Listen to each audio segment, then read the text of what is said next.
Food ഹണ്ടിന് ഇറങ്ങിയതാണേ. ഒരു ചേഞ്ചിന് വേണ്ടി കുറച്ച് ചൈനീസ് ഫുഡ് അടിക്കാൻ നമ്മൾ സിൽക്ക് സ്ട്രീറ്റിലുള്ള ദ ചൈനീസ് ഫാക്ടറിയിലാണ് ഞങ്ങൾ ഇത്തവണ പോയത്.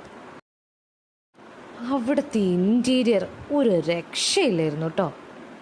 കാണുമ്പോൾ തന്നെ മനസ്സിലാവുന്നില്ലേ, മൊത്തത്തിലൊരു ഡിഫറെൻറ്റ് ലുക്ക്. വണ്ടികളായിട്ട് ബന്ധപ്പെട്ടിട്ടുള്ള ഒരുപാട് ഐറ്റംസ് ആണ് കേട്ടോ ഈ ഇൻറ്റീരിയർ മുഴുവനും. പിന്നെ മെയ്വ് ഫുൾ ഓണായിരുന്നു കേട്ടോ. ഈ മെനു നോക്കിയിട്ട് ഇത് വേണം എന്നൊക്കെയാണ് തോന്നുന്നു പറയുന്നത്. നമ്മൾ ഓർഡർ ചെയ്ത ചിക്കൻ മോമോസും ബട്ടർ പെപ്പർ ഗാർലിക് നൂഡിൽസും ടേബിളിൽ എത്തിയപ്പോഴേക്കും മെയ്വ് അതൊക്കെ ടേസ്റ്റ് ചെയ്യാൻ വേണ്ടി റെഡി ആയിരിക്കുമായിരുന്നു. ഇത് വിളമ്പാനുള്ള ക്ഷമ പോലും മെയ്വയ്ക്ക് ഉണ്ടായിരുന്നില്ല. നൂഡിൽസ് അത്യാവശ്യം 2 പേർക്ക് കഴിക്കാനുള്ള ക്വാണ്ടിറ്റി ഉണ്ടായിരുന്നു കേട്ടോ. പക്ഷേ ഞങ്ങളിവിടെ 3 പേരാണ് കഴിച്ചു തീർത്തത്. ലാസ്റ്റ് ബില്ല് കൊണ്ടുവന്ന ബോക്സ് മുതൽ കൈ കഴുകാനുള്ള പൈപ്പ് വരെ ഇവിടെ വെറൈറ്റി ആയിരുന്നു കേട്ടോ. എന്തായാലും പോയി വന്നപ്പോൾ മെയ്വ ഫുൾ ഹാപ്പി ആയിരുന്നു.